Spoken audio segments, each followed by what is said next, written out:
여러분, 세상을 살아가는 데 있어서 우리는 혼자 살 수가 없지요. 더불어서 살아가게 되어 있습니다. 그래서 세상에 독불 장군은 없다. 혼자 잘났고 내가 혼자서 잘나서 이렇게 살아가는 사람은 없다는 것입니다.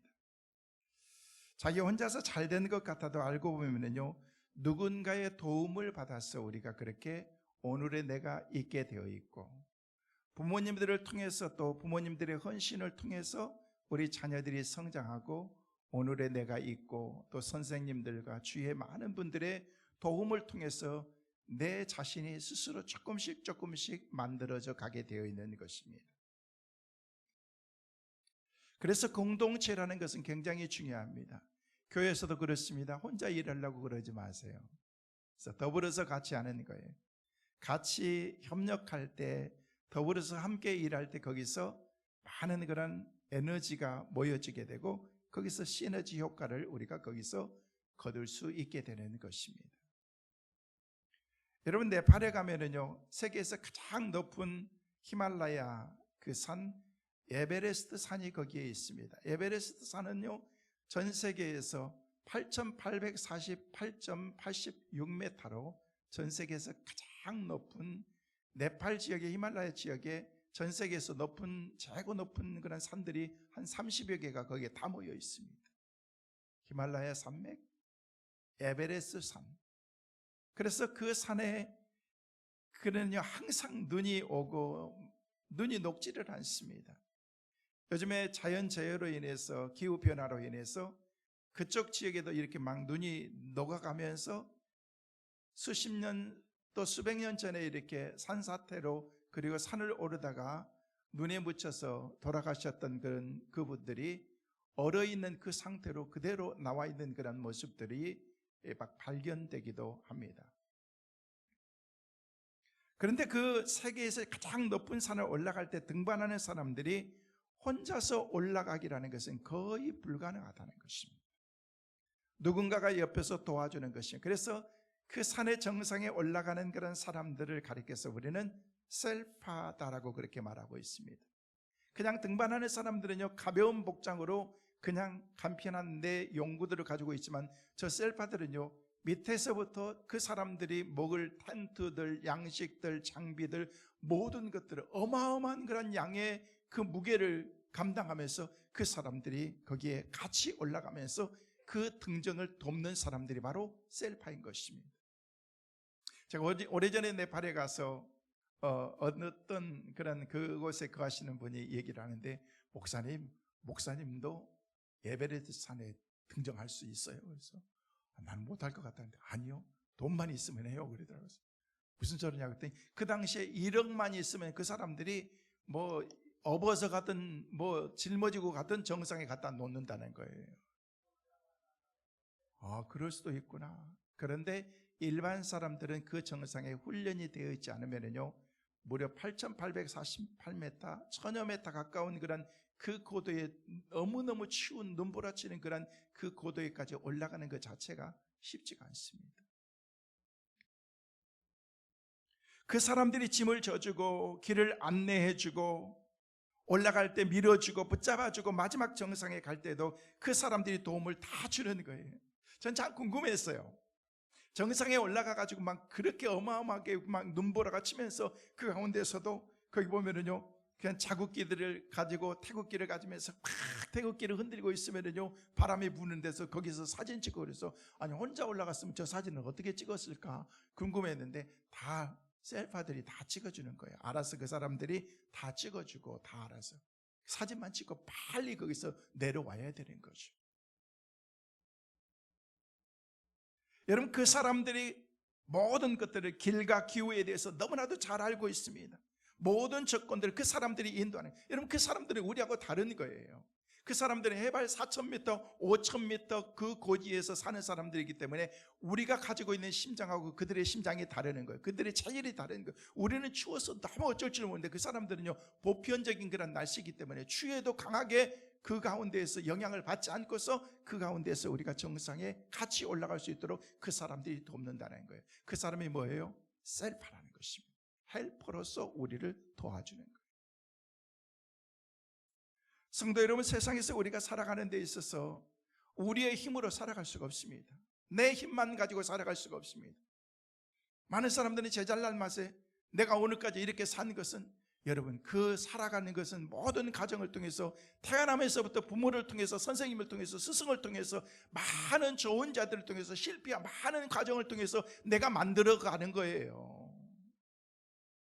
우리는 그런데 그것을 깨닫지 못하겠어. 내가 이만큼 노력했기 때문에, 물론 노력도 했지요. 힘들고 어려운 가운데서 그것을 극복하기 위해서 나름대로 최선을 다했지만은요, 그러나 우리의 삶 가운데서, 우리의 손길 가운데 하나님이 도와주시지 않으면 안 된다는 거예요. 성령의 도우심을 받아야 우리의 인생을 성공할 수가 있습니다. 우리가 행복의 정상에 올라가는 길, 우리가 실패하지 않고 사망의 음침한 골짜기 같은 그런 그 길을 우리가 담대하게 믿음으로 나갈 수 있는 것은 하나님이 우리를 도와주셔야 된다는 것입니다. 할렐루야. 하나님이 우리를 도와주셔야 되는 거예요. 하나님이 우리를 보호해 주시고, 내가 세상 끝날까지 내가 너와 함께 하시겠다라고 말씀하셨던 그런 하나님의 그 약속의 말씀을 붙잡고서 우리가 믿음으로 살아가는 거예요. 성령은 넘어질 때 일으켜 주시고, 약할 때 힘 주시고, 시험 들 때 우리에게 견고하게 우리를 만들어 주시고, 우리를 늘 권면해 주시는 분이 바로 성령이라는 거예요. 그래서 오늘 말씀의 제목이 계속되는 그런 요한복음 강해의 말씀을 통해서 요한복음 16장에 나와 있는 말씀은요, 보혜사 성령에 대해서 오늘 우리에게 말하고 있어요. 저는 말씀을 준비하면서 너무너무 익사이팅했어요. 왜냐하면요, 지금까지 수십 년 동안 목회하고 설교하면서 성령에 대해서 설교할 때마다 하나님께서 너무 제게 은혜를 많이 주셨고, 세상 말로 성령에 대해서 설교를 하면요 막 히트를 치더라고. 보니까 막 은혜가 막 넘치더라고. 오늘도 그렇게 될 줄로 믿습니다.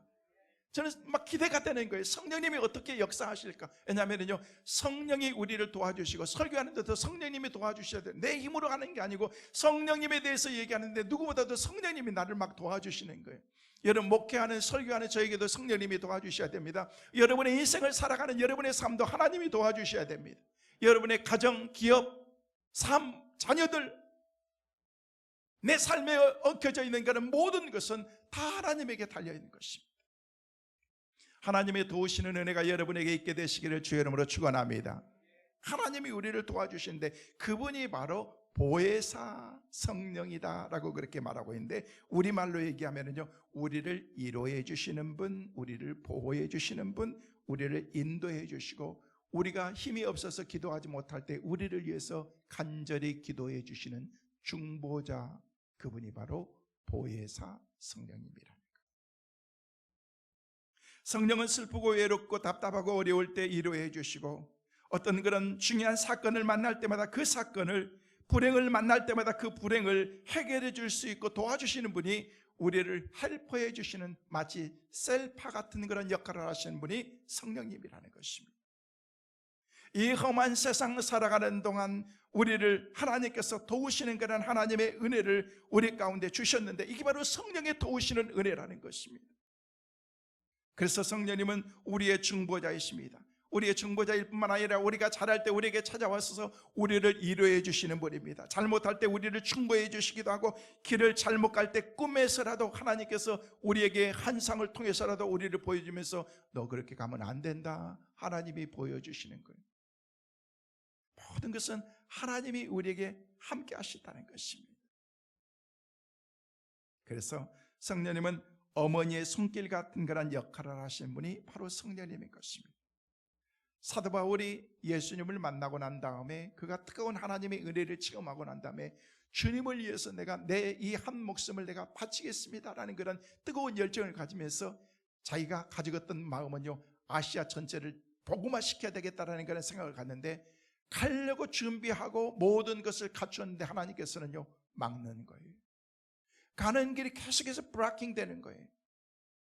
하나님께서 길을 열어주셔야지. 하나님의 일을 하는데 하나님께서 열어주셔야 되는데, 그런데 막는다는 것입니다. 근데 어느 날 보니까 저 마게도니아 사람들이 자기를 향해서 막 손질을 하면서 좀 와서 우리 좀 도와주세요 라고 그렇게 얘기를 하는 거예요. 전혀 생각하지 못했던 그런 그 방향으로 하나님께서 그 걸음을 인도하게 되는데, 마게도니아 빌립보 지역으로 그가 가게 되는데, 빌립보 지역에서 한 여인을 만나는데 자주장사했던 그런 루디아를 거기서 만나게 된다는 거예요. 그러면서 복음의 새로운 그런 복음의 씨앗들이 거기서 뿌려지게 되면서 빌립보 지역에서 많은 사역들을 감당하는데 하나님이 그를 도와주시고 함께 하셔야 되는데 그에게 닥치는 것은 계속되는 그런 어려운 문제들만 그에게 닥치고 있다는 것입니다. 나중에는 빌립보 감옥에도 들어갑니다. 예수의 신분으로 있을 때 언제 죽을지 모르는 그런 가운데 하나님의 도우시는 은혜만 바라보면서 그래도 자기 마음속에는 늘 기쁨으로 충만한 거예요.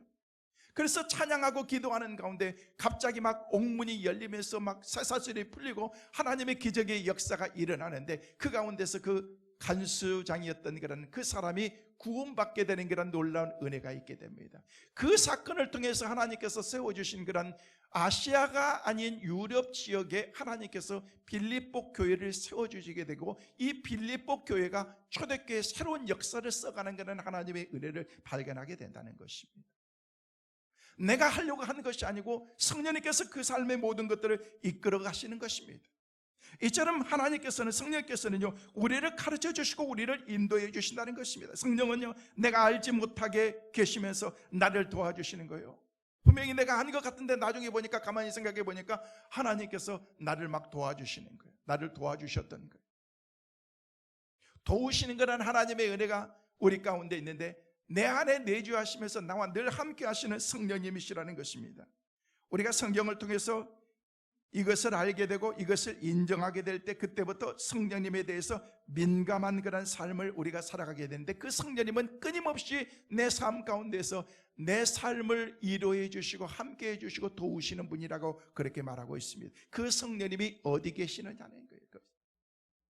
오늘 예배하는 이 자리에 여러분의 삶 가운데 우리와 함께 하신 줄로 믿습니다. 말씀을 듣고 있는 여러분의 삶 가운데 영상을 통해서도 말씀을 듣는 여러분의 삶 가운데도 주님이 여러분의 그 현장에 여전히 나와 함께하고 계신 것을 믿으시길 바랍니다. 하나님이 나와 함께 하신다는 거예요. 여러분 누군가 나와 함께 한다는 그런 마음을 가질 때 그때부터는요 막 힘이 생기기 시작합니다. 뭔가 내가 변화된 그런 삶은 없는데 야 나와 함께하는 분이 있기 나는 외롭지 않아. 정말 힘들고 어려울 때 누군가가 찾아와서 권사님이 우리의 손을 꼭 붙잡아주고 집사님 우리 같이 기도하자. 나 마음으로 같이 기도할게. 이게 얼마나 힘이 되는 줄 아십니까? 잘난치 하면서 막 그렇게 하지 마세요. 그래서 평상시에 기도 좀 하지.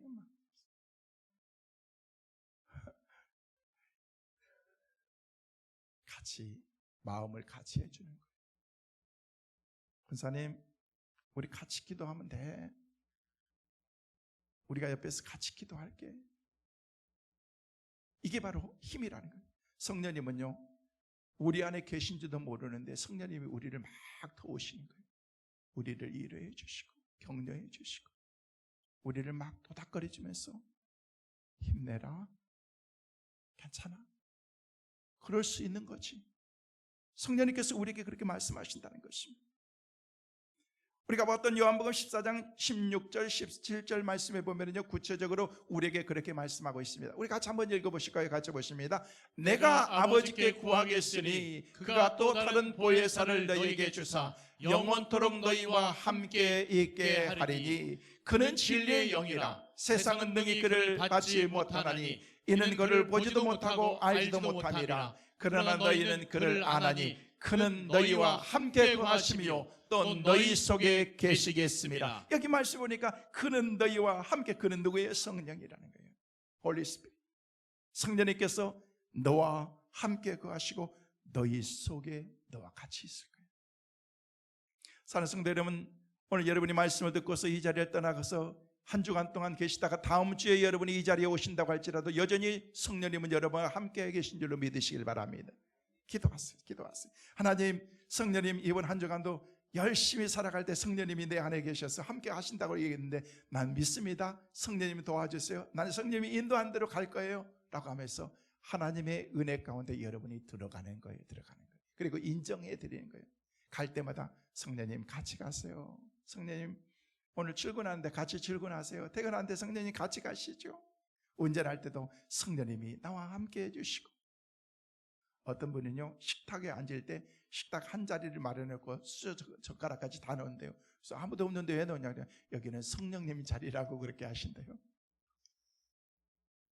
어느 교회에 갔더니요, 그 자리는요, 아무도 안 앉고, 담임 목사도 안 앉고 아무도 안 앉는데 거기는요, 항상 성령님이 앉아 계시는 자리래요. 뭐 우리는 같이 앉으니까 뭐 괜찮아요. 나 앉으면 성령님도 같이 앉아 계시니까 나는 성령님 무릎 위에 같이 앉는다 생각하고 같이 앉는 거예요. 성령님이 나와 함께 하시는 것입니다. 성령은 너희 안에 거하신다. 너희 마음에 거하신다. 여러분, 사람 속에는 누가 계셔야 돼요? 성령님이 계셔야 되는 거예요. 하나님이 계셔야 되는 거예요. 저는 여러분의 마음속에 성령의 충만한 은혜가 거하시는 은혜가 있기를 간절히 소망합니다. 마음속에 하나님으로 충만하시기를 바랍니다.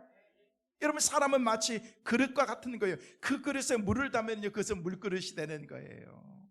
여러분, 그 그릇에 술 담으면요, 술그릇 되는 거예요. 기름 담으면 기름그릇이 되는 거예요. 성령님을 모시고 하나님을 모시면요, 하나님의 사람의 믿음의 그릇이 될 수가 있는 거예요. 성도 여러분, 다 모든 것을 가져도 내 안에 성령님이 계시지 않으면요, 그 삶은요, 신앙의 의미가 없는 거예요. 여러분, 한번 물어볼게요. 인격은 어디에 있어요? 인격? 얼굴에 있나요? 아니요. 내 안에 있어요. 내 안에. 인간의 아름다움은 어디에 있는 줄 아세요?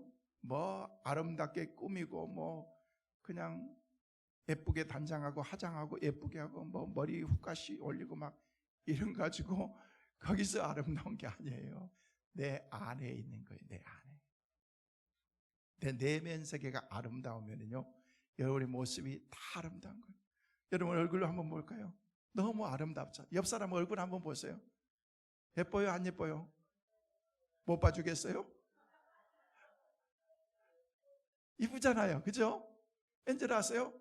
얼굴이 예뻐서 예쁜 게 아니야. 그냥 성령님이 내 안에 계시면은요, 보세요, 은혜가 없는 사람들 얼굴 보면 죄송해요. 추합니다. 진짜요. 어떤 사람들 보면은요, 얼굴은 예쁘게 가꿨는데 얼굴이 진짜 예쁘지가 않은 사람들이 있어요. 은혜가 없기 때문에 그렇습니다. 그러나 좀 안 생겼으면 어때요? 하나님께서 나를 만드신 작품인데, 근데 은혜가 충만하면은요, 막 얼굴에서 막 이렇게 막 예뻐 보이잖아요. 여러분, 오늘 저 예뻐 보여요? 안 예뻐 보여요? 예뻐요? 뭐 이런 분위기 아니라고 그럴 수도 없는 거지 뭐. 근데요, 저는요 기뻐요. 기쁘고 충만하고, 지난주 막 특별 새벽기도 한 주가 나오는데 그냥 성도들이 막 100여 명씩 나와가지고 막 열심히 막 기도하면서 진짜 힘이 되더라고요.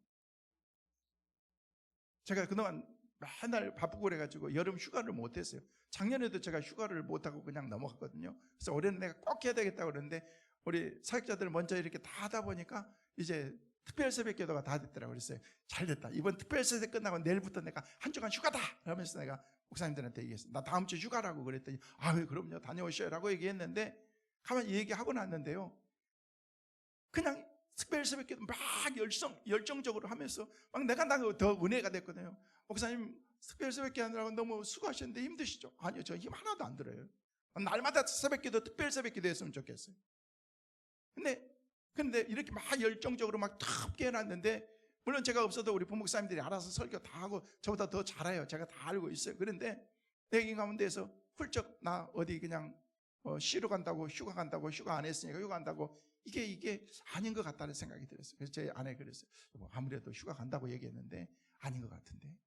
그랬더니 왜 그러냐고 그랬더니, 열정적으로 막 성도들이 막 뜨겁게 했는데 내가 싹 빠져버리면, 제가 빠져도 여러분 더 잘할 거예요. 나는 우리 성도들 나 기질을 잘 알거든. 나 없으면 더 잘 하더라고 보니까.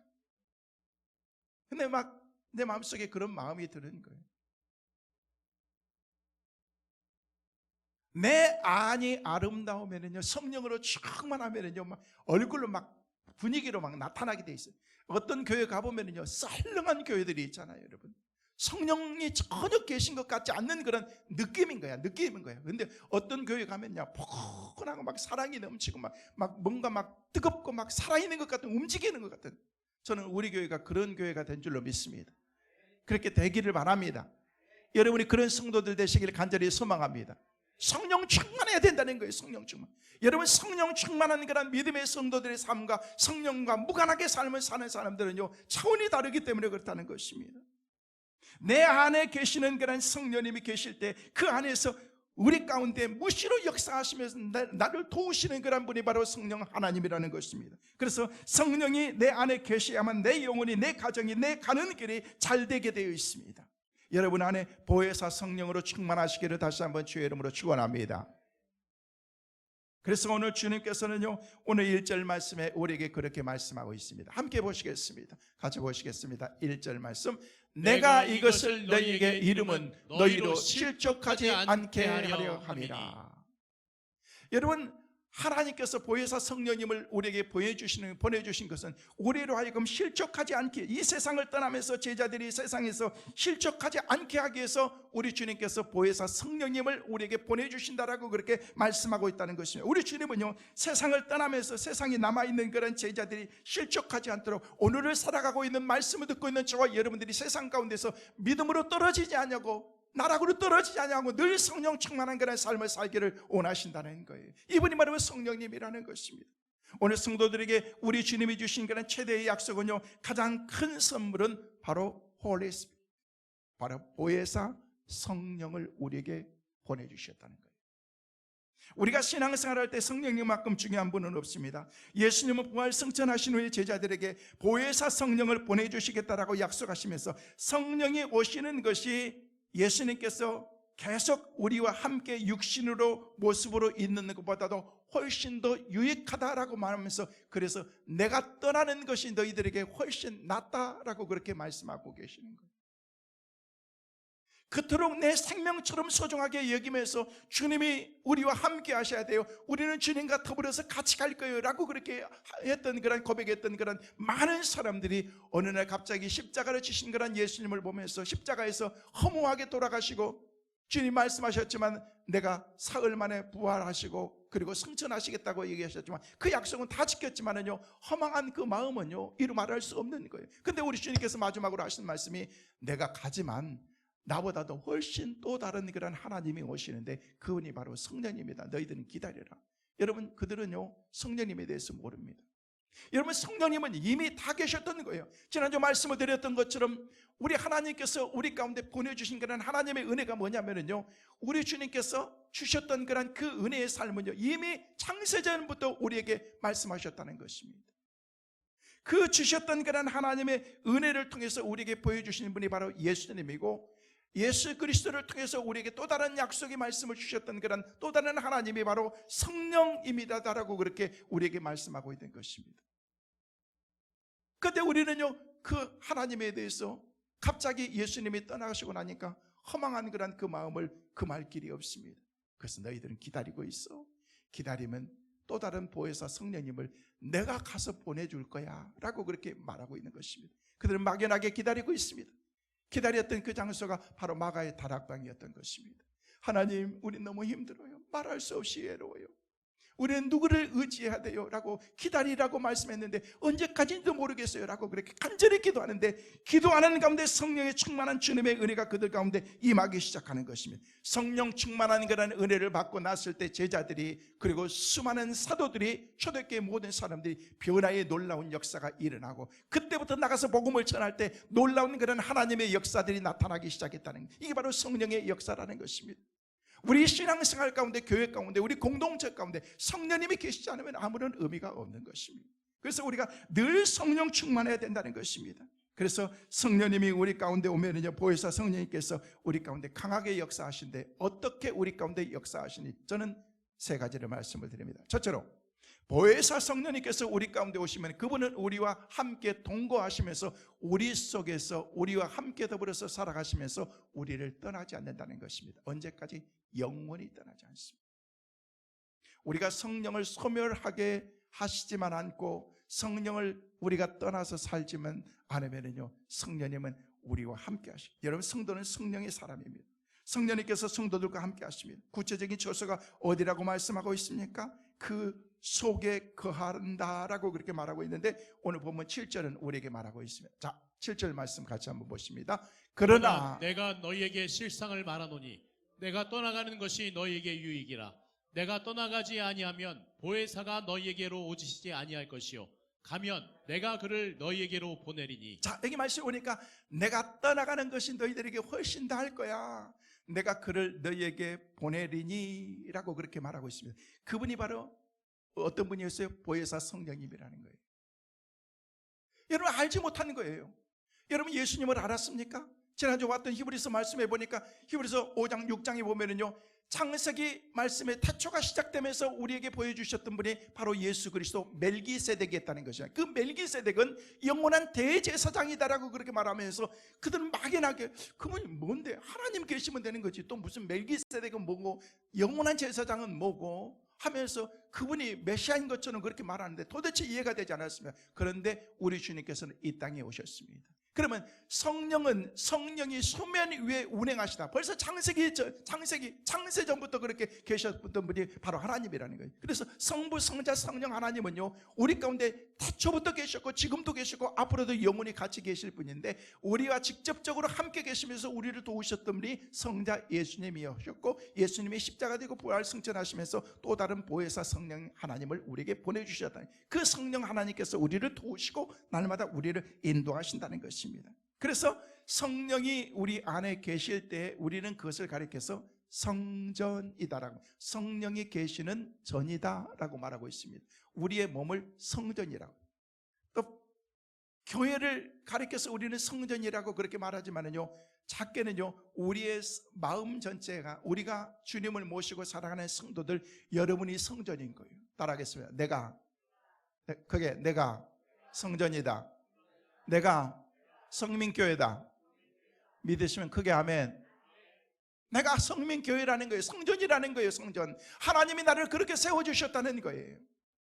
내가 그런 마음으로 살아가야 되는 거예요. 왜? 성전이 함부로 우리가 있을 수 없는 게, 행동하고 그렇게 살아갈 수가 없잖아요.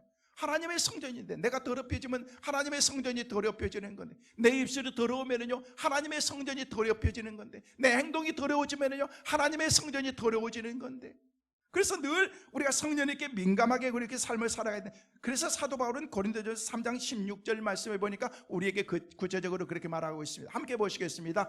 너희가 하나님의 성전인 것과 하나님의 성령이 너희 안에 거하시는 것을 알지 못한다. 여기 말씀 보니까 너희가 하나님의 성전인 것이다. 그러면서 하나님의 성령이 너희 안에 거한다라고 그렇게 말하고 있습니다.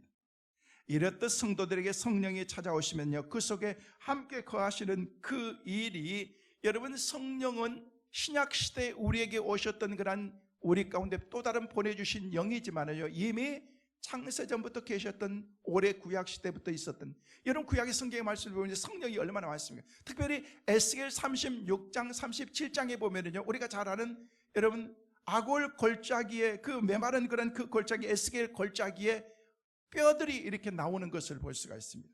에스겔 36장 26절 말씀 같이 한번 읽어보실까요? 같이 보십니다. 또 새 영을 너희 속에 두고 새 마음을 너희에게 주되 너희 육신에서 굳은 마음을 제거하고 부드러운 마음을 줄 것이며. 여러분, 그러면서 하나님께서는 성령을 통해서 일어날 그 놀라운 일들을 에스겔을 통해서, 에스겔 선지자를 통해서, 환상을 통해서 하나님이 보여주시는 거예요. 그 환상이 구체적으로 에스겔 37장에 보면 나와 있는데, 그 내용이 뭐냐면요, 에스겔 골짜기에 가보니까 수많은 마른 뼈들이 질비하게 늘려져 있다는 것입니다. 여러분, 마른 뼈들이 있다는 것은 이미 죽은 시체들이 오래되었다는 거예요. 이미 죽고 난 다음에 내 몸에 있는 그런 살이 다 썩어서 흙으로 돌아가고, 웬만한 것은 다 흙으로 돌아가고 굵은 뼈 해골만 남아있는 거예요. 근데 에스겔 골짜기에 그렇게 마른 뼈가 있는데, 이 골짜기의 뼈가 힘이 많고 아주 말랐다라고 얘기하는데, 이 마른 뼈가 누구를 상징하고 있습니까? 바로 영적으로 죽어있는 이스라엘 백성들을 상징하는 말인 거예요. 그 사람들은요, 하나님의 선택된 백성이었습니다.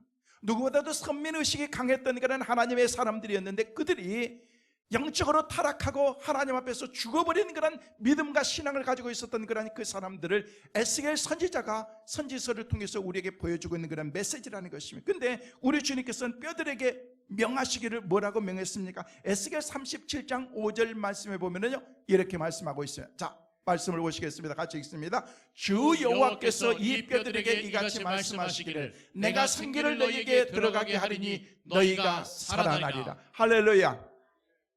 여기 말씀 보니까 주 여호와께서, 우리 주님께서, 하나님께서, 여호와께서 이 뼈들에게 명령하는 거예요.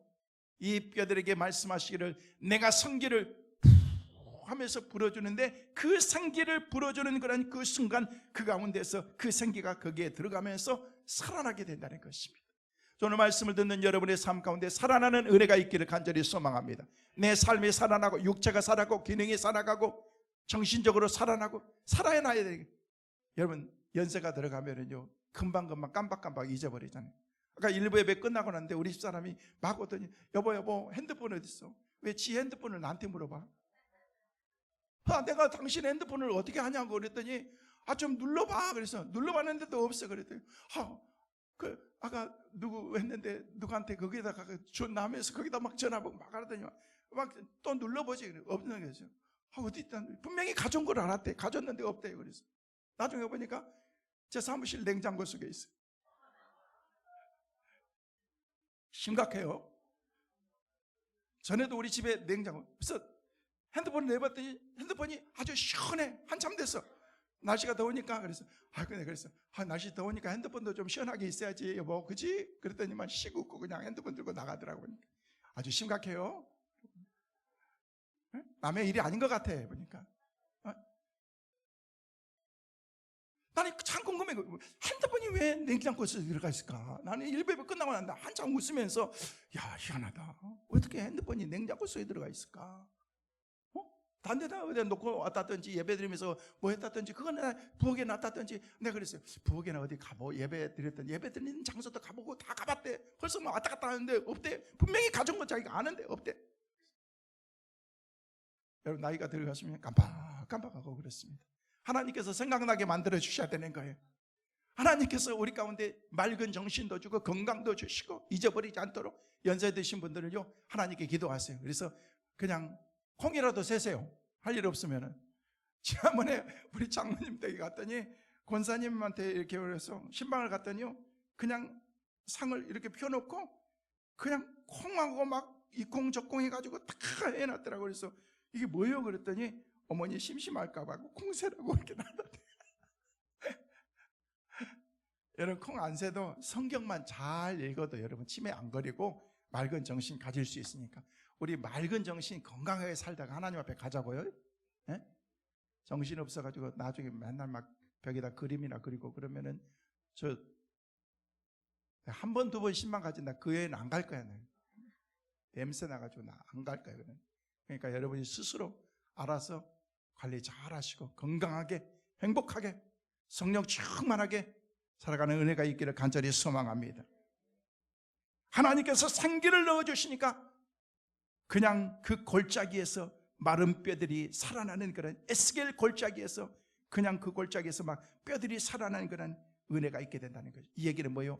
이스라엘 백성들에게 주신 메시지만 오늘 현대를 살아가는 우리들에게 날마다 죽어가고 있는 영적으로 피폐해가고 있는 그런 우리 인생에게 우리 주님께서 우리에게 말하고 있는 거예요. 내가 너에게 생기를 불어주노라. 성령을 불어주노라. 성령이 우리 가운데 임하면요 그때 우리가 살아나는 은혜가 있게 되기 때문에 그렇습니다. 성령님이 우리 마음속에 임하게 될 때 우리의 마음속에 놀라운 일들이 일어나기 시작. 문제는 우리의 마음속에 있다는 것입니다. 그래서 성령의 놀라운 은혜를 통해서 우리의 삶이 날마다 새로워지기를 위해서 우리가 기도해야 됩니다. 성령님은 능력이 있습니다. 예수의 이름에 능력이 있습니다. 문제가 있을 때마다 여러분이 예수의 이름을 믿음으로 선포하는 그런 그 삶을 살아야 되는 것입니다. 여러분과 성령님이 함께 하시기 때문에 성령님은 지금 여러분을 통해서 일하시기에 원하십니다.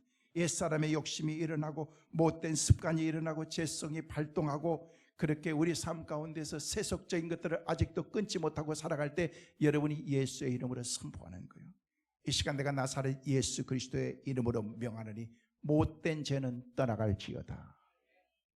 사라질지어다. 예수의 이름으로 선포하는 것입니다.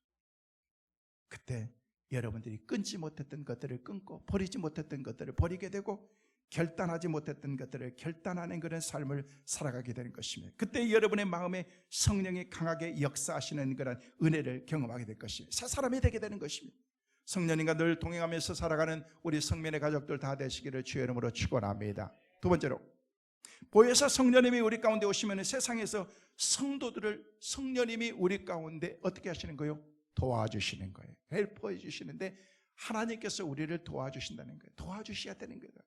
자, 8절 말씀 같이 읽습니다. 8절 말씀 같이 보십니다. 그가 와서 죄에 대하여 의에 대하여 심판에 대하여 세상을 책망하시리라. 그가 성령님께서 오시면은요, 죄의 심판 세상에 대해서 책망하시는 거예요. 잘하는 것은 격려해주만요, 그렇지만은요, 그분이 우리 가운데 오시면은 책망. 여러분, 보혜사라는 그런 말이 원어에 보니까 파라클레토스라고 그렇게 되어 있는데, 이 말이 뭐냐면요, 변호사라는 거예요. 변호자, 위로자, 권면자, 돕는 자, 상담자, 그리고 우리를 도와주시는 분. 이분이 바로 보혜사라는 것입니다.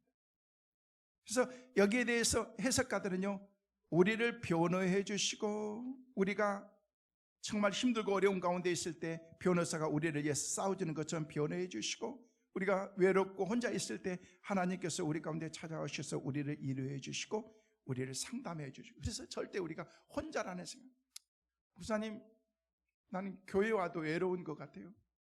성령님과 함께 하시는 것을 경험하지 못하기 때문에 그런 거죠. 어떻게 목사가 꼭 여러분과 함께 할 수 있어요? 성도들이 꼭 여러분 비유 맞추면서 같이 할 수 있어요? 그럴 수 없는 거잖아요. 그래도 나는 여전히 성령님이 나와 함께 하시기 때문에, 하나님이 나와 함께 하시기 때문에 나는 외롭지 않아요. 괜찮아요. 그런 마음을 가지고 사는 것입니다.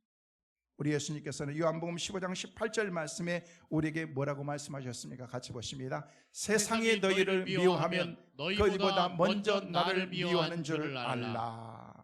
세상이 너희를 미워한다. 여러분, 세상과 교회는요, 서로 대적 관계에 서 있는 것이나 다름이 없습니다.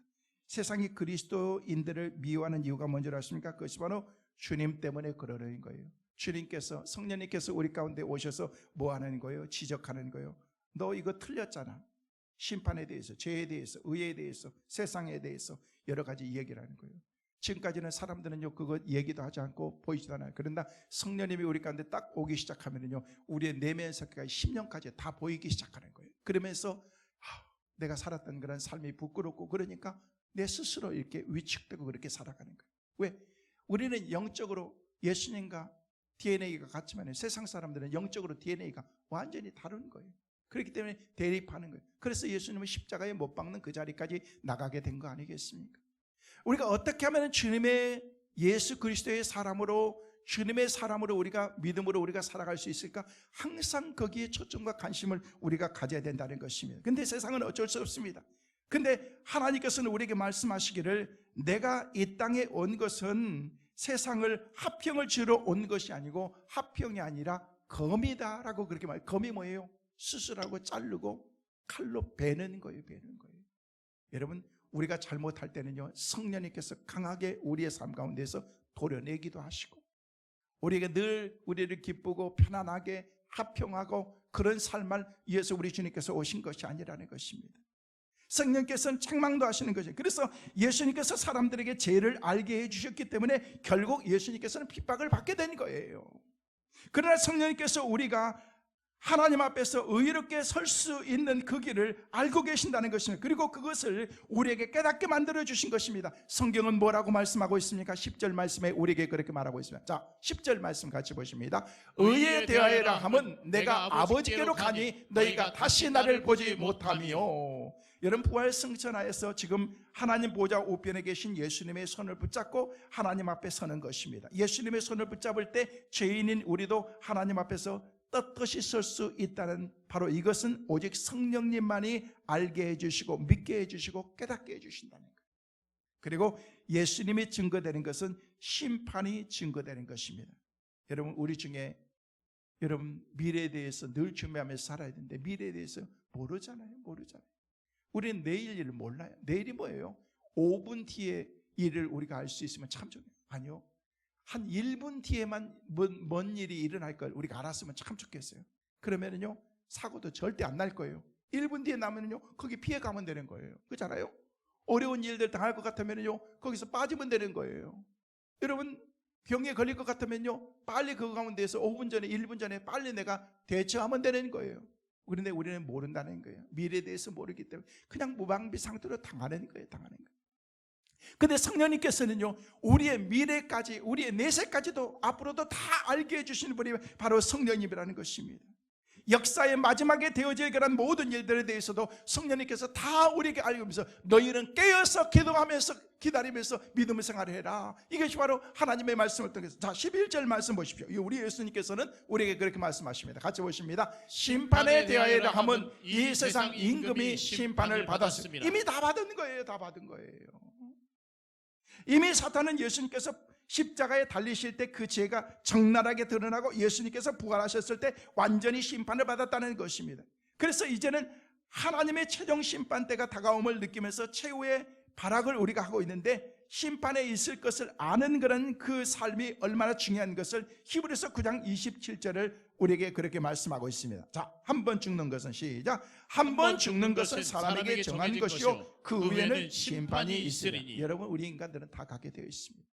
가고 난 다음에는요 반드시 심판이 있다는 것입니다. 그날을 준비하면서 우리가 살아가는 것입니다. 여러분, 인생을 살아가는데 우리 인생에 지혜가 필요한 것입니다. 사랑하는 성도 여러분, 중요한 것은 이 성령님의 도우심을 받아야 됩니다. 날마다 성령님의 도움을 구하면요 성령님의 도움을 받게 되어 있습니다. 성도는요 성령의 도움을 받을 때 세상을 이기고 믿음으로 우리가 살아갈 수가 있습니다. 성령님께서 날마다 우리를 도와주신다라고 말하고 있습니다. 마지막으로 한 가지만 간단하게 더 봅니다. 성령님께서는요 성도들을 진리 가운데로 인도하시는 분이 바로 성령님인 것입니다. 진리는 하나님입니다. 말씀입니다. 주님께서 내가 곧 길이요 진리라고 말씀하신 그 진리가 예수 그리스도라는 것입니다. 자, 13절 말씀 같이 읽습니다. 13절 시작. 그러나 진리의 성령이 오시면 그가 너희를 모든 진리 가운데로 인도하시리니 그가 스스로 말하지 않고 오직 들은 것을 말하며 장래일을 너희에게 알리시리라. 여러분, 성령께서 우리를 모든 진리 가운데 인도하실 뿐만 아니라 모든 것을 알게 하신다는 것입니다. 장래의 모든 일까지도 다 알게 하신다. 자, 오늘 말씀해 보니까 알게 할 것이다, 알게 할 것이다 보니까 오늘 본문의 13절에도 알게 할 것이다, 14절에도 알게 할 것이다, 15절에도 알게 하실 것이다 계속해서 우리에게 말하고 있습니다. 자, 오늘 본문 15절 말씀 한번 같이 한번 읽어보실까요? 본문 15절 말씀에는 우리에게 그렇게 말하는데 무릇 아버지께라고 그렇게 말하고 있습니다. 자, 15절 말씀.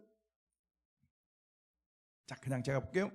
무릇 아버지께 있는 것은 다 내 것이라. 그러므로 내가 말하기를 그가 내 것을 가지고 너희에게 알리시리라 하였다. 여기 말하는 말씀이 뭐예요? 알리시리라. 13, 14, 15절에 계속해서 알게 할 거다, 알리시리라, 알려주리라. 누가? 보혜사 성령님께서.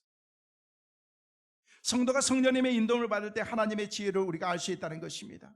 바울이 성령의 인도함을 받을 때에, 쫓을 때 성령의 놀라운 은혜 가운데서 십자가의 비밀을 깨닫고 난 다음에 그가 새로운 그런 믿음의 사람으로 그가 바뀌는 것을 볼 수가 있습니다.